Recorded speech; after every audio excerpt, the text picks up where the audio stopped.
BuzzFeed has done it again. The so-called professional journalism of the very impartial BuzzFeed has attacked Boris Johnson. Last week, Boris announced a new policy to introduce free ports in the UK to help the economy. In his Teesside visit today, Boris took the opportunity to back what he described as a well-written report by Ben Houchen, Mayor of the Tees Valley, advocating the introduction of free ports to the UK to transform the coastal communities that surround the UK's ports.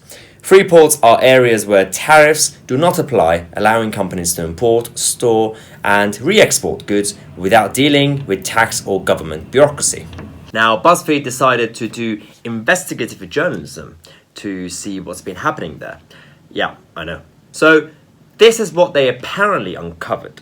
Boris Johnson has endorsed a report calling for a Singapore-style tax-free port at Bristol 6 weeks after receiving a £25,000 donation from the Bristol Port Company.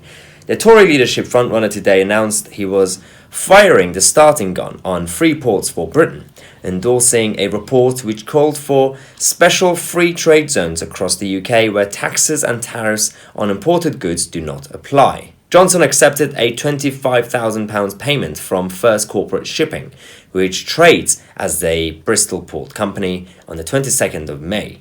Oh, no. So, from this piece, everyone's going to think that the evil business donors forced Boris to come up with a policy he doesn't like. But that's not true, is it? Thanks to the counter-investigation, we've discovered that First Corporate Shipping has also donated the exact same amount to the Jeremy Hunt campaign.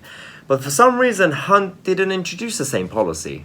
Weird. So, what happened then? Well, I'll tell you what happened. There's a huge misperception when it comes to politics and donations.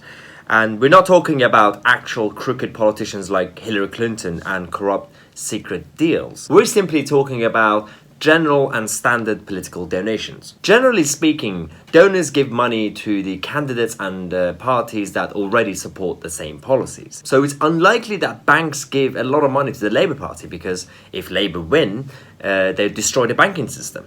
So generally speaking, donors don't have the power to directly impose policy on candidates. Otherwise, banks could just do the same thing with Jeremy Corbyn. We had the same debate when it came to right-wing think tanks. Left-wing journalists spent a lot of time trying to expose invisible scandals, especially when it comes to the Institute of Economic Affairs and the Taxpayers Alliance. If a sugar manufacturer were to publish a report advocating that there shouldn't be a sugar tax, then people will know that that report's come from a sugar manufacturer, and they can form their own view as to whether to pay much attention to it. But what if that opinion comes from a think tank? Here's Dia Chakravarti, then of the Taxpayers Alliance, criticising the sugar tax back in 2017. A great win for the nanny state champions. For the rest of us, not so much.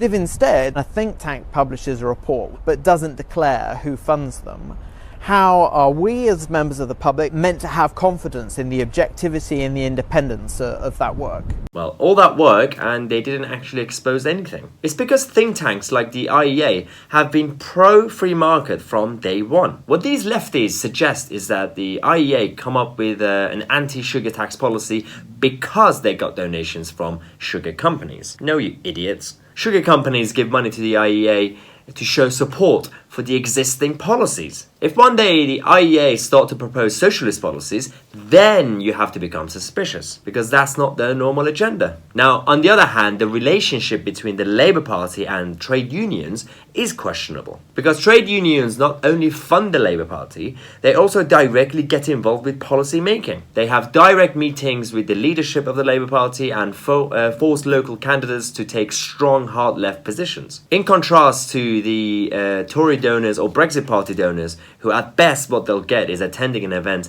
with a government minister or Nigel Farage. Now again, left-wing activists somehow picture these events as some sort of secret business conference. Well, like the government minister and the donors sit around the table with a business meeting agenda and taking notes. As someone who's been to these events for the past 10 years, I can easily say that all they do is just drink and talk about politics in general. In fact, the politicians at these events tend to keep getting dragged away by their advisors. So there's not even enough time for these rich, evil business people to talk detailed policy or somehow bully politicians like Nigel Farage to take a new policy position. Now, corruption is a big problem in politics, and it does happen. But painting all politicians and all political donors the same way is quite dangerous. When a scandal happens, we have to call it out and get the authorities involved. Besides, historically speaking, these scandals happen more on the left than on the right. So if the left-wing media care so much about fairness, then they should go to more of the Labour trade union meetings. As for BuzzFeed,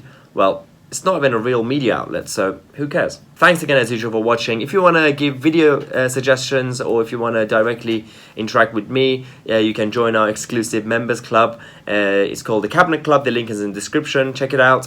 And as usual, don't forget to subscribe and click on the notification bell next to it. And I'll see you tomorrow with a new video.